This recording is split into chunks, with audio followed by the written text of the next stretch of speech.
अस्सलाम वालेकुम। रुपए के ऊपर मैं आज का रोज़ाना प्रोग्राम के आगाज़ में हाईलाइट करता हूं कि हम किस क्राइसिस की तरफ बढ़ रहे हैं। रुपया इंटरबैंक में 212 को टच कर चुका है और जितने दिन और ताख़ीर होगी IMF से मुआहदे के हवाले से उतने दिन ये क्राइसिस बढ़ता जाएगा। नेशनल सिक्योरिटी कमेटी का इजलास कल होना है और जहां सिक्योरिटी के बाकी मामला डिस्कस हों, इकनॉमिक सिक्योरिटी से बढ़कर आजकल दुनिया में मुल्कों की सिक्योरिटी के लिए कोई और चीज़ ज़रूरी नहीं है। और हमारा रुपया इस वक्त बिल्कुल वो सूखे पत्ते की तरह यूं हिल रहा है, मार्केट में खड़ा हुआ, उसके दिफा के लिए कुछ है ही नहीं है। पाकिस्तान तहरीक इंसाफ की हुकूमत जब ख़त्म हुई तो तकरीबन $10.5 अरब के रिज़र्व थे पाकिस्तान में, और उन्हीं के अपने आखिरी जो 5 से 6 हफ्ते थे उसमें $5 अरब की डिक्लाइन आई थी हमारे फॉरेन एक्सचेंज रिजर्व्स में।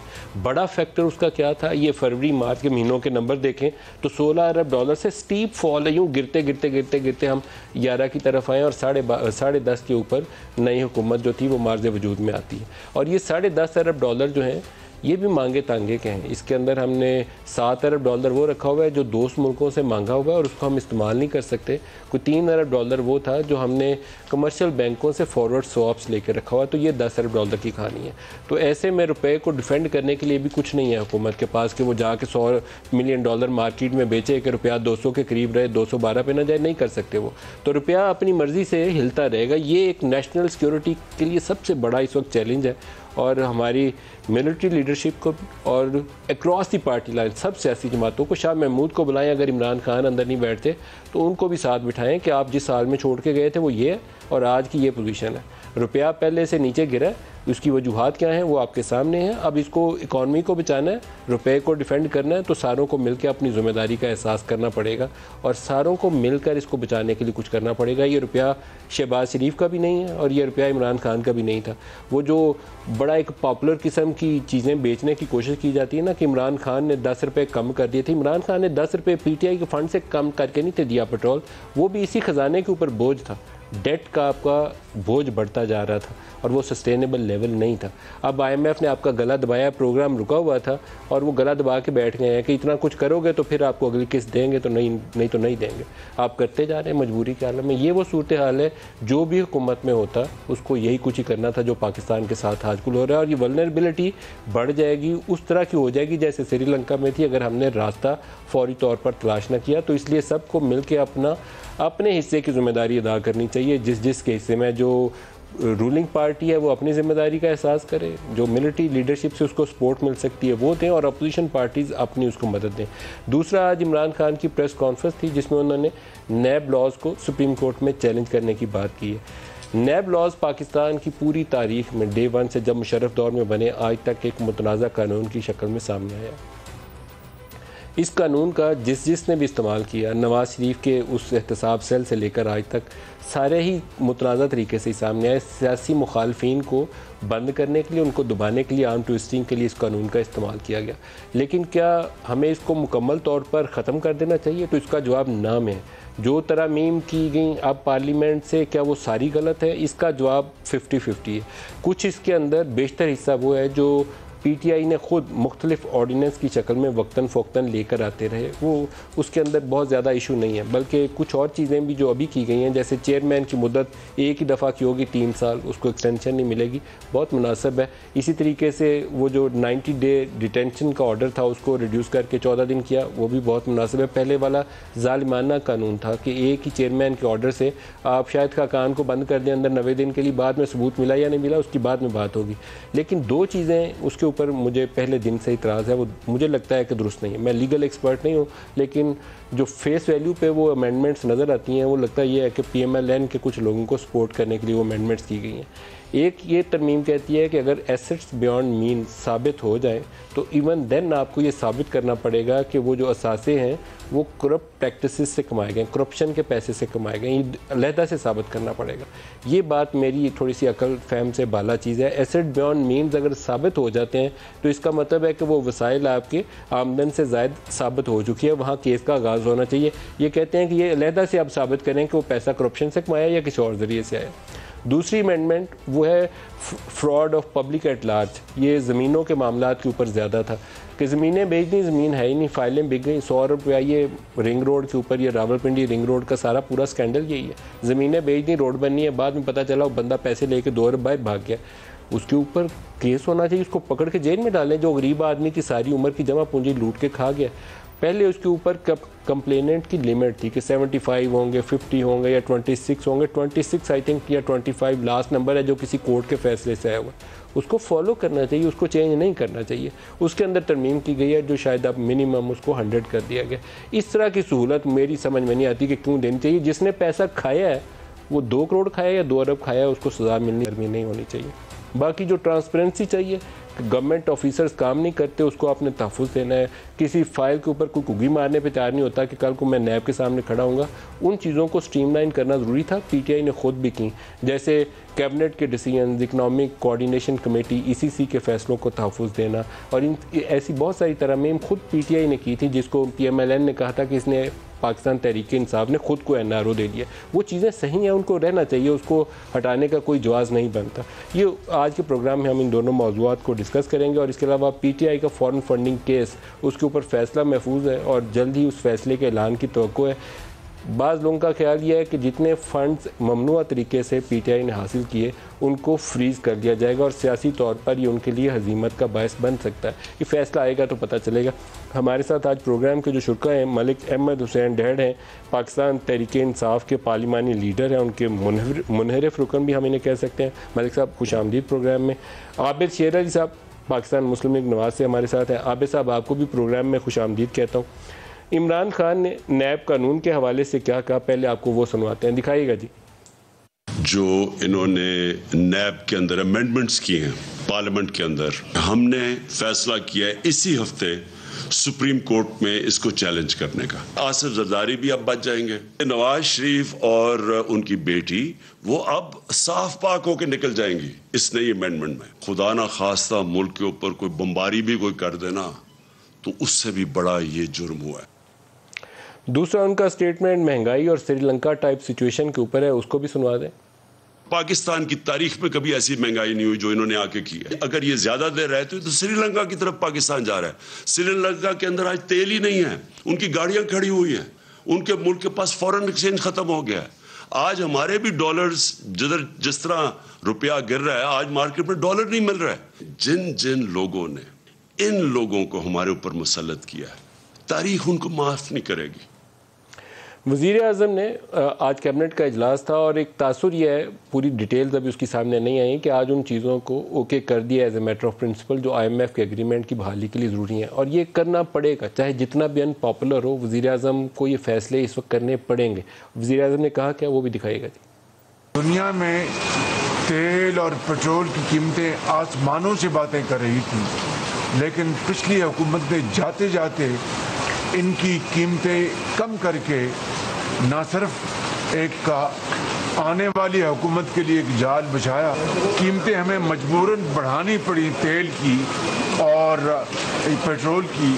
दिल पे पत्थर रखकर मुश्किल फैसले हमें करने पड़ रहे हैं, जो कि मजबूरी है हमारी। देखिए कि जो IMF के साथ पिछली हुकूमत ने जो मुआहिदा किया, उसकी उन्होंने अपने दौर में उसकी धज्जियां उड़ाई।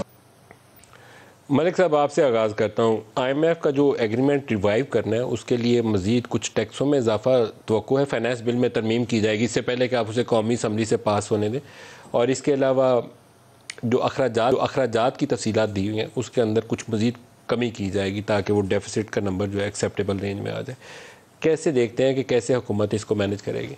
सर, मैं इस पर कमेंट करने से पहले थोड़ा सा पास्ट में जाऊंगा। बात यह है कि IMF और इस हालात तक हम कैसे पहुंचे। जो आज, मैं सिर्फ पिछली हुकूमत की नहीं बात कर रहा, मैं पिछली सारी हुकूमतों की बात कर रहा हूँ। थोड़ा सा हम बेसिक्स पे अगर तवज्जो दे दें तो हम सारे मसाइल हल कर सकते हैं। जो हमारे पास इकोनॉमिस्ट्स हैं सर, सारे जॉब सीकर्स हैं। हमारे पास जो आपके फॉरेन मिनिस्टर्स आए पिछले 4 साल, हर साल में नया फॉरेन मिनिस्टर, फाइनेंस मिनिस्टर, हर साल में नया फाइनेंस मिनिस्टर है। इमेच्योर गवर्नमेंट पहले भी तो इस तरह के क्राइसिस आते रहे हैं। जो भी पॉलिटिकल लीडरशिप थी, जो पॉलिटिकल एक्सपीरियंस रखते थे, उन्होंने मामलात को संभाला और जब हुकूमत गई इतने बुरे हालात नहीं थे। आज जो हालात हुए हैं सर, वो प्रूव कर रहे हैं कि इमेच्योर गवर्नमेंट, जैसे ये कहते हैं फैटफ का सारा क्रेडिट हमें दें, मैंने इनको फैटफ का क्रेडिट दे दिया, साथ ही मैं IMF के मुआहदे का भी सारा जिम्मेदार इनको बनाता हूं, PTI को इसलिए बनाता हूं कि जो इस वक्त सिचुएशन है ये एक्स्ट्रा ऑर्डिनरी है। क्यों एक्स्ट्रा ऑर्डिनरी है? उसकी वजह यह है, $6 बिलियन के लिए आप सेंट्रल बैंक को हवाले कर दें, $6 मिलियन के लिए आप स्टेट बैंक को ऑटोनमस डिक्लेयर कर दें, $6 बिलियन के लिए आप ओगरा को ऑटोनमस कर दें। आपके हाथ में क्या है? जहां से आपने उनकी तारें कंट्रोल करके इकोनॉमी को कंट्रोल करना है, वो तो आपने डील करके उनके हवाले कर दी। ये जो एक्स्ट्रा ऑर्डिनरी हालात हैं, सबसे पहले mismanagement, immature politicians, immature leaders.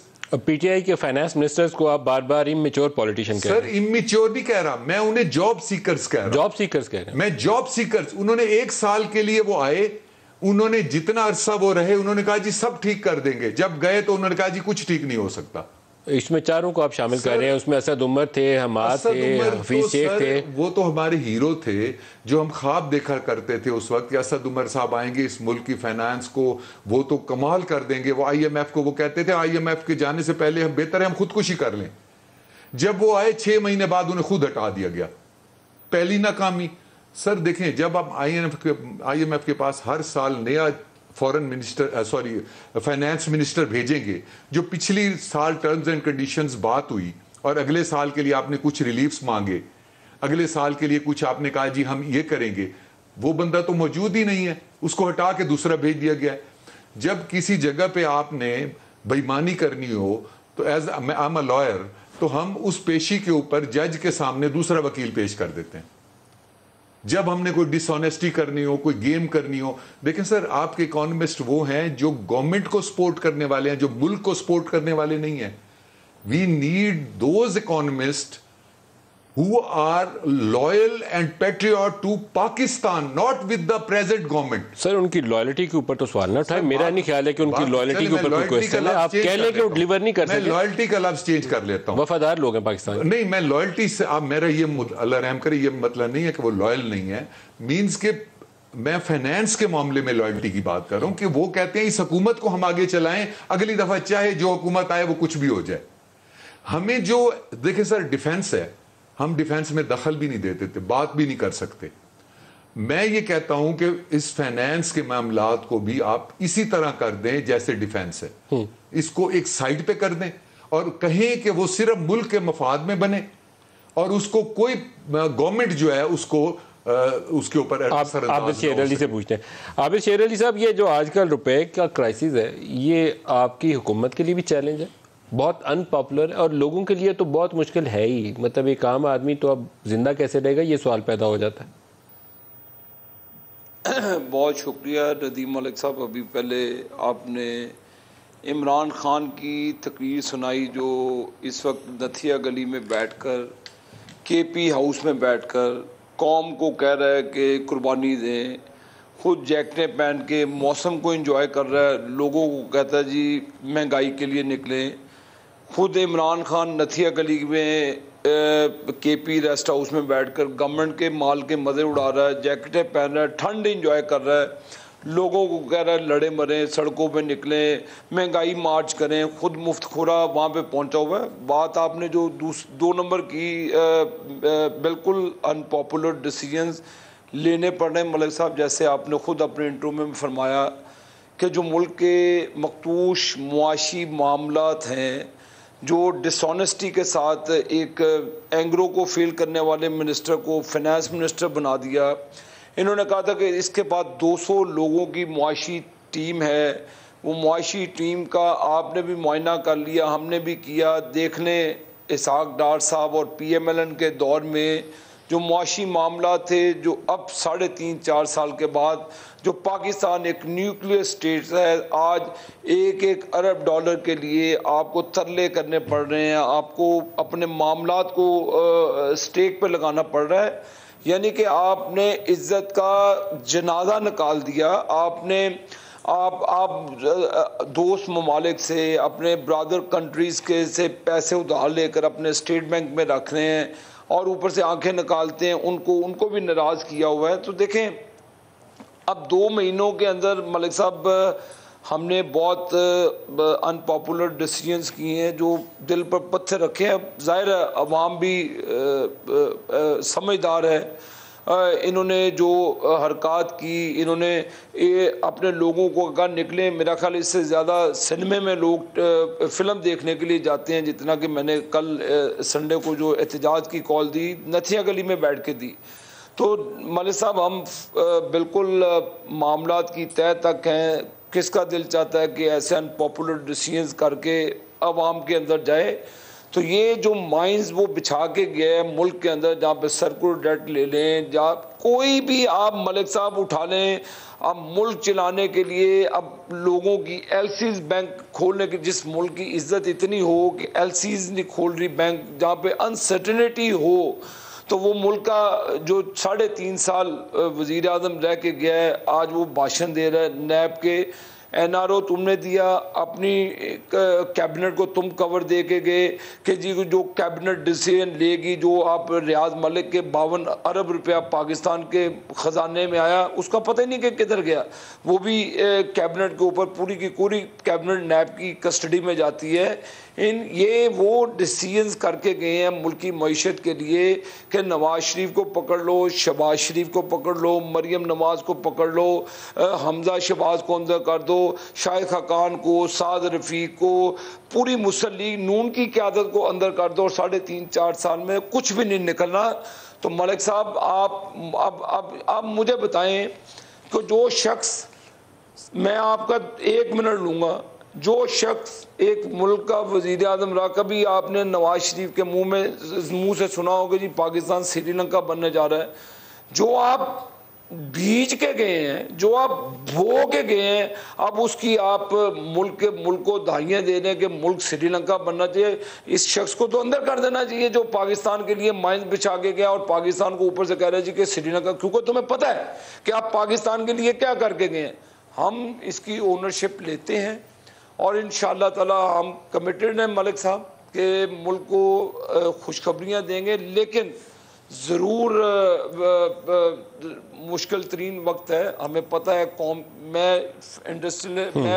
अच्छा, मैं आपकी इजाज़त से एक बीपर कर लूँ। डॉक्टर इशफाक हसन खान हमारे साथ शामिल हो रहे हैं। डॉक्टर इशफाक साहब हमारे साथ शामिल हो रहे हैं। 212 पे रुपया चला गया और कोई तरीका भी समझ नहीं आ रहा कि ये कैसे संभलेगा। अगर बहुत सारे लोगों से राय पूछें कि रियल वैल्यू कितनी है, तो वो कहते हैं कि 175-80 के करीब होनी चाहिए।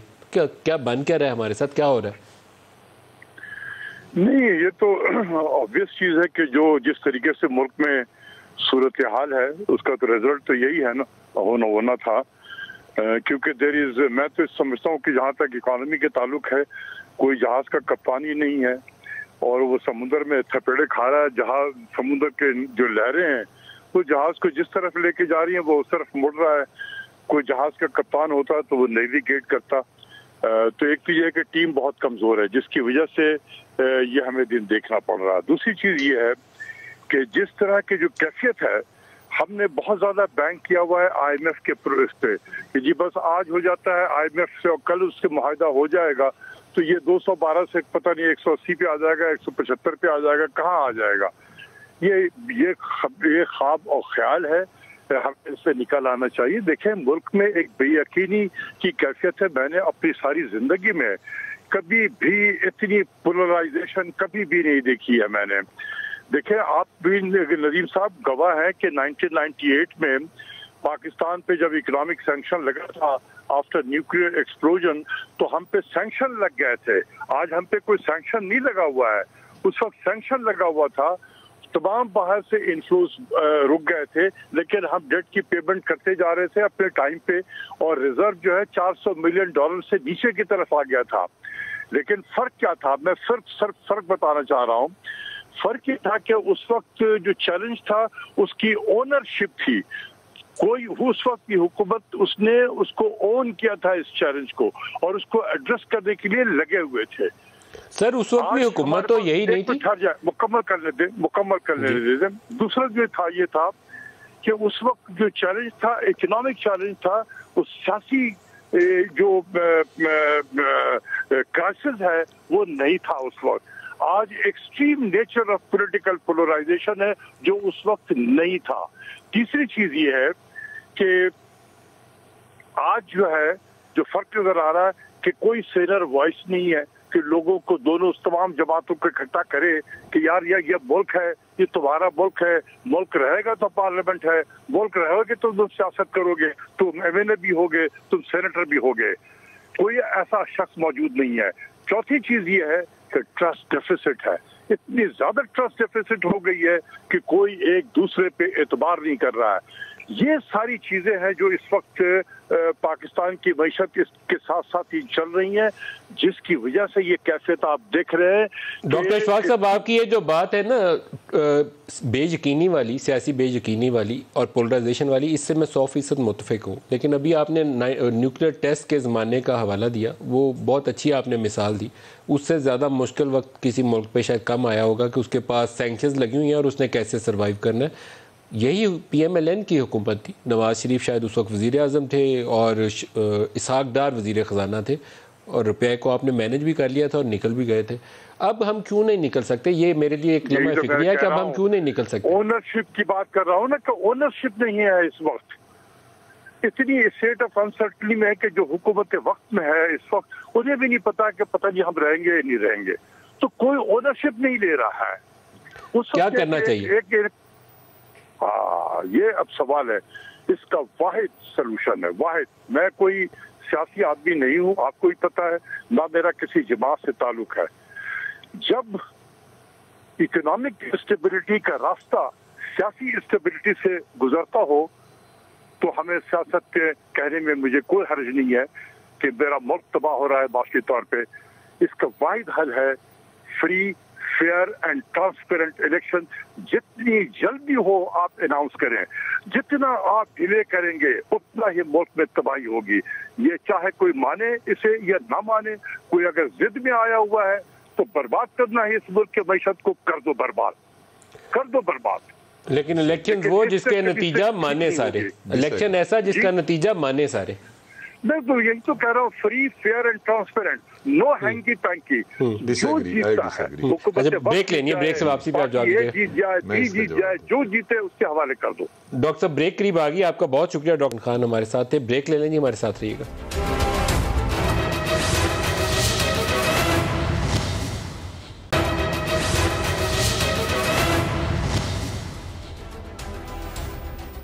प्रोग्राम में दोबारा खुशामदीद कहते हैं। डैड साहब, आपने डॉक्टर साहब की गुफ्तगू सुन ली, कुछ आप फरमाएंगे इसके ऊपर? सर, इन्होंने जो बात की है कि इलेक्शन करा लें और इलेक्शन कराने के बाद ये मसाइल हल हो जाते हैं, मैं चैलेंज करता हूँ इन्हें कि अभी हम रिक्वेस्ट करते हैं शहबाज शरीफ साहब से कि वो इलेक्शन करा लें, लेकिन गारंटी ये दे दें कि अगर इमरान खान ने 2/3 मेजॉरिटी ना ली या सिंपल मेजॉरिटी ना ली और वो नीचे रह गया और उसके बाद वो इन इलेक्शन पे इतराज़ नहीं उठाएगा और जैसे आप कह रहे हैं उस तरह बैठ के मसले हल करेगा।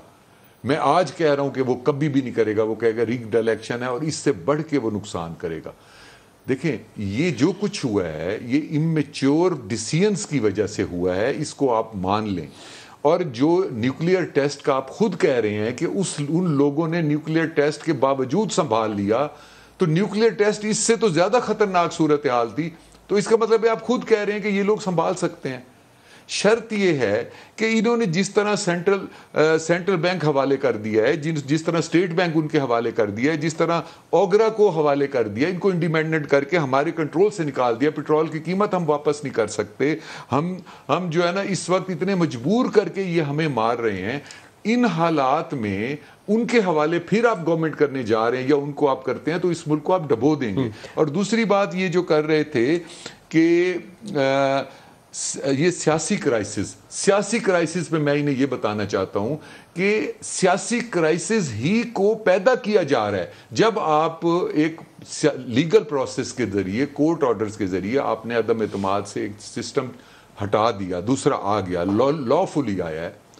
उसके बाद आपका प्रेसिडेंट जो कुछ कर रहा है, जब भी प्रेसिडेंट कोई प्रॉब्लम करता है आप नोट कर लें कि उसी वक्त ये डॉलर जो है वो अब बढ़ जाता है।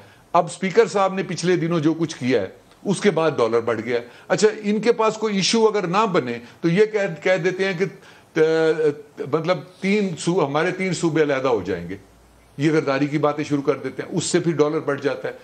अनसर्टेनिटी खुद पैदा की जा रही है ताकि ये इकोनॉमी तबाह हो। एक शाह साहब ने भी आज स्टेटमेंट दिया, आबिद साहब आपको वो भी सुनवाता हूं, फिर आप जवाब दीजिएगा। सुनाइएगा जी। शाह में जहां ज़ैन कुरैशी जो कैंडिडेट हैं तहरीक इंसाफ के जाते हैं या मैं जाता हूं, हमारे साथ स्पेशल ब्रांच का एक बंदा अटैच्ड है। हम जहां जाते हैं वोट मांगने, वो आके बैठ जाते हैं, सादा लिबास में होते हैं, सिविल्स में होते हैं, और हमारी गुफ्तगू को रिकॉर्ड करते हैं और हमारा छोटा सा क्लिप बनाते हैं वीडियो का। वो शाम को सारे क्लिप जाते हैं एडमिनिस्ट्रेशन के सामने। एडमिनिस्ट्रेशन वो क्लिप देख के कहती है कि अच्छा आज यहाँ यहाँ यहाँ इसके पास गए, उसने जवाब दिया, हाँ में दिया, ना में दिया। अगर उसने हमारे हाँ में जवाब दिया तो रात की तारीकी में वहां लोग पहुंच जाते हैं। आबिद साहब, ये जो 20 सड़कों का इलेक्शन है ये भी एक टेस्ट केस होगा। अगर पता चले इसी के ऊपर ना पीटीआई मानी ना आप माने और एक नया तनाज़ा जन्म ले लेता है तो फिर जनरल इलेक्शन का अंजाम भी वैसे ही होगा जिसकी तरफ डैड साहब इशारा कर रहे हैं। क्या फरमाते हैं आप?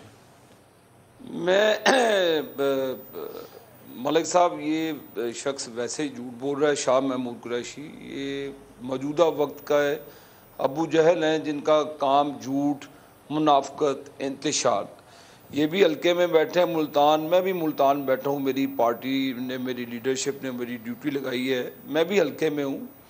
ये डिपेंड कर रहा था कि फ्रैक्शन होगी पार्टी के अंदर, आपस में ये लड़ेंगे, तो मैं अपने बेटे को मरूसी सियासत, जिसकी इमरान खान ने हमेशा कहा है कि मरूसी सियासत है, इनको विरासत में मिली है, तो ये शाह महमूद कुरैशी की ना रिहाइश है उस हल्के में, ना इसका और इसके बेटे का कारोबार है पाकिस्तान में। ये ऑफशोर कंपनीज का मालिक है ज़ैन कुरैशी, इनका कारोबार, बिजनेसमैन सब लंदन में है और ये नील मुसरत के साथ पाए जाते हैं। मलिक साहब, मैं विटनेस हूँ अल्हम्दुलिल्लाह, कोई एजेंसीज का आदमी इनके साथ नहीं है। इनके जितने भी चेयरमैन हैं वो पाकिस्तान मुस्लिम लीग नून से बिलोंग करते हैं। पाकिस्तान मुस्लिम लीग नून के तमाम दड़े यकजा हैं अल्हम्दुलिल्लाह।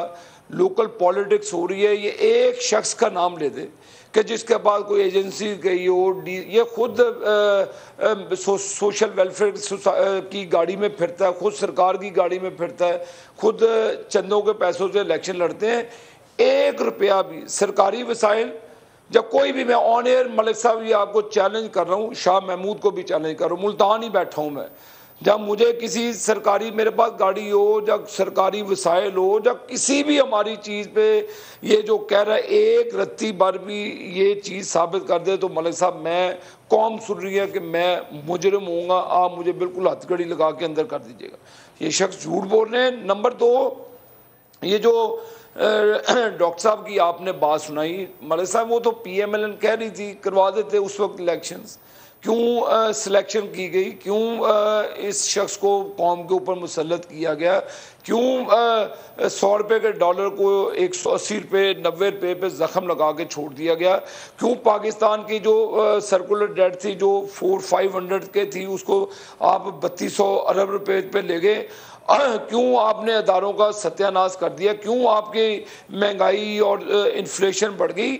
ये चीज़ें आप कह रहे हैं कि भी करवा दें, हमें किसी चीज़ का खौफ नहीं है, ना इलेक्शन का कल खौफ था, ना मलिक साहब अब है, ना हमने डस्का की धुंध में अपने डब्बों को गायब करवाना है, ना ही हमने लोगों को उठा के लेकर जाना है, ना ही हमने RTS सिस्टम बंद कराना है, ना ही हमने पोलिंग जो ऑफिसर्स हैं पोलिंग स्टेशन पे उनको गायब करवाना है, ना धुंध में उनको चक्कर लगा के लाना है। फ्री एंड फेयर इलेक्शंस होंगे। ये जो बाई इलेक्शंस हैं जी, इसका नतीजा मान लेंगे आप भी और PTI वाले भी, दोनों मान लेंगे? नतीजा आएगा तो आप भी मान जाएंगे और PTI भी मान जाएगा। मानना पड़ेगा क्योंकि लोगों के पास जाना है, लोगों ने वोट देने हैं, ये अपना केस रिप्रेजेंट कर रहे हैं। लोग इनके कहने पे एहतजाज नहीं कर रहे, लोग इनके कहने पे लॉन्ग मार्च नहीं कर रहे। पंजाब में से ये कुछ करते नहीं है।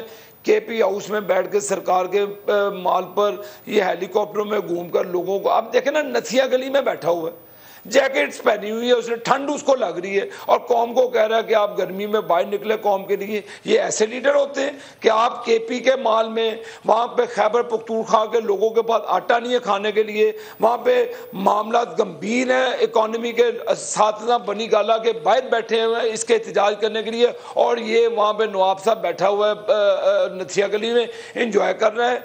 मलिक साहब आए, रियलिटी को देखें। हमने इलेक्शन लड़ना है, लोग हमारी बातों को जो हम कह रहे हैं, हम अगर सही हुए तो लोग हमें वोट दे देंगे, अगर हम में कोई ऐसी बात हुई तो लोग हमें वोट आउट कर देंगे। हमने तो वो मानने इलेक्शन, तो बात तो वो सिलेक्टर, ये जो सिलेक्शन इसकी होकर आई थी, हम तो इलेक्ट होकर आते हैं। मैं 1 सेकंड लूंगा मलिक साहब, आबिद शेर अली का नतीजा रात सारी रोकर अगले दिन शाम 4 बजे अनाउंस किया जाता है। 60,000 वोट की जीत को 600 वोट की हार में तब्दील कर लिया जाता है। शाह महमूद कुरैशी का रात 8, ये भी शहर से इलेक्शन लड़ता है, मैं भी शहर से इलेक्शन लड़ता हूँ। इसको 8 बजे जिता दिया जाता है कि आप 30,000 वोट से जीत गए हैं। मुझे अगले दिन जाके शाम 600 वोट से हरा दिया जाता है 24 घंटों के बाद।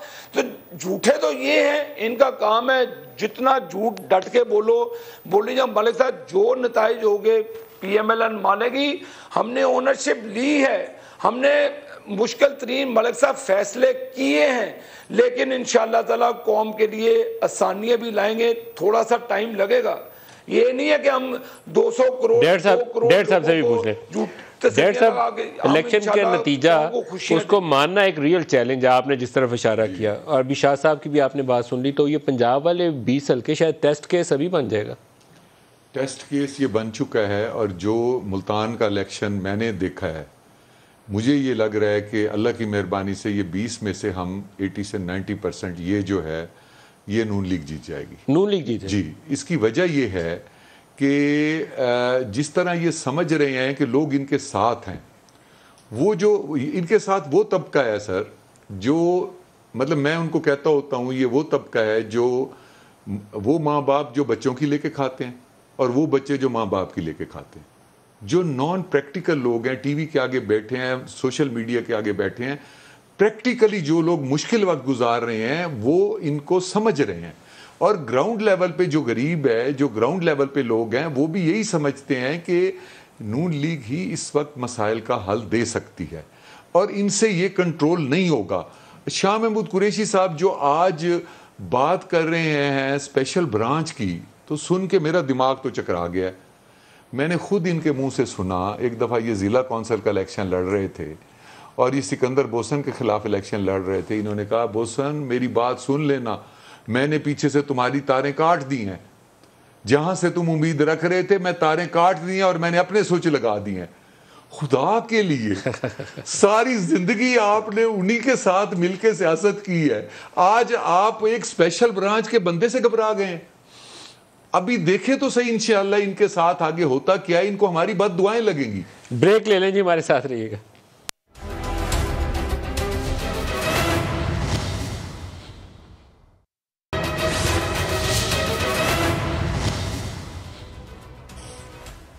Welcome back.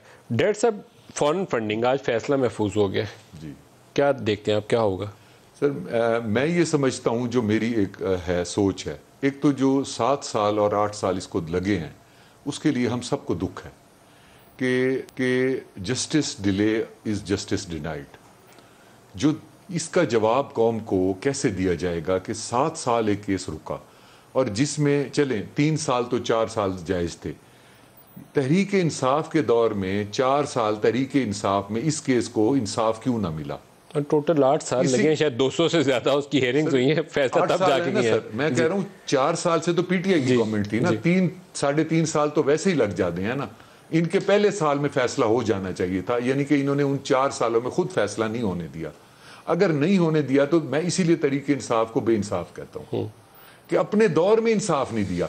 चलें किसी भी वजह से अगर 8 साल लग भी गए हैं, 8 साल लगने के बाद मेरा ये मुतालबा है कि अगर अब जो भी फैसला आता है, मैं आज आपको लिख के दे रहा हूं कि इमरान खान साहब ने फिर भी नहीं मानना। मैं उनके साथ रहा हूं, मैं उन्हें अर्तगुल कहता था, मैं उन्हें कन्विक्शन के साथ प्यार करता था, मैंने उनके करीब रह के जो उनमें खामियां देखी हैं ना, खुदा की कसम मेरा दिल नफरत कर गया। अल्लाह जानता है, मैं अल्लाह को हाजिर नाजिर जान के कहता हूं कि जब मैंने गरीबों के, मजलूमों के काम उनके आगे रखे तो वो लगता था कि इनका कंसर्न ही नहीं है गरीबों से, ये किसी और दुनिया के लोग हैं। जैसे वो सुपरस्टार इमरान खान एक वो था, तो गरीब आते थे तो उनको ऐसे झिटक देता था, एक वक्त था। ये वही इमरान खान है। इन्होंने अपना फेस बनाया हुआ है कि अल्लाह रसूल की बातें कर ली, इस्लामी टच दे दिया और ऐसी बातें की कि हम खुद बेहोश हो गए थे जब इनसे शामिल हुए थे, आंसुओं से रोते थे इनके हम तकरीरों पे, और जब शामिल हुए, जब इन्हें अंदर जाके हमने देखा तो ये वो हैं ही नहीं जो नजर आते हैं। और यही मैं आपको कह रहा हूँ, ये जो फंडिंग का केस है, इस केस में मैं आपको ये पूरी तसल्ली, इनके खिलाफ जरा सा भी खिलाफ आ गया ना, इन्होंने कहना है जी मेरे साथ ज्यादती हो गई। आबिद शेर अली, आखिरी मिनट है, आप ही बता दीजिए फॉरेन फंडिंग आप क्या देखते हैं? देखें, हम तो कह रहे हैं जो ज़कात का पैसा इसने बनी गाला के ऊपर लगाया है, जो ज़कात का पैसा इसने अलीमा बाजी को मशीनें ख़रीद के दी, फॉरेन फंडिंग से इन्होंने जायदादें बनाई, और भी मामलात हैं। तो नदीम मलिक साहब, इंसाफ तो ये है ना, तो इसीलिए मैंने आपको कहा है जिन्होंने पाला था उनके खिलाफ बोल रहा है, अदालतों को बीच में घसीटता है, कभी इदारों को बीच में घसीटता है, उसके बाद इलेक्शन कमीशन पर अटैक करता था। जिसका ईमान ही कोई नहीं है, जिसने अपनी हर चीज़ ज़कात के पैसों से बनाई हो, मलिक साहब दूध का दूध पानी का पानी हो जाएगा। इसका जो मुंह पे मतलब जब्बा की पहाड़ियों का खौल चढ़ा हुआ ना, इंशाल्लाह वो बेनकाब होगा, कौम को पता चलेगा कि इसने कैसे बेदर्दी के साथ ज़कात का पैसा लूट के बनी गाला का घर बनाया, जायदादें बनाई, और अलीमा खान के नाम जितनी भी बैरूनी जायदादें हैं, प्रॉपर्टीज़ हैं, इनके बाप दादा के तो कोई बिजनेस नहीं था मलिक साहब, सारा ज़कात के पैसों से आया हुआ है, लोगों का दिया हुआ पैसा है। तो ये दूध का दूध पानी का पानी हो जाएगा, इसको इंशाल्लाह पता चल जाएगा। आबिद शेर अली साहब, मलिक कैट साहब, आप दोनों का बहुत शुक्रिया। आज के लिए इतना ही, इजाज़त दीजिए, अल्लाह हाफ़िज़।